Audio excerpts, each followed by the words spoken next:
Hello guys, welcome back to a new video. I will show you how to fix OneDrive sync errors, so let's get started. First, look for the OneDrive cloud icon on the Windows taskbar near the clock. Over here, if you do not see it, click the small up arrow to show the hidden icons. Then, click the OneDrive cloud icon to open the OneDrive panel. After that, click the gear icon to open the settings menu. Over here, select Pause Syncing to temporarily stop the sync process. Then click Quit OneDrive. After that, wait for OneDrive to close completely. Over here, open File Explorer.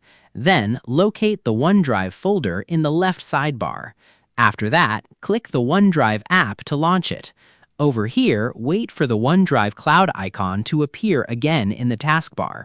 Over here, if the sync issue continues, repeat the same steps by pausing syncing, quitting OneDrive, and starting it again. Then, give OneDrive a minute to catch up, especially if you had many pending changes. After that, check the OneDrive cloud icon for any error messages and review them if they appear. And that wraps it up.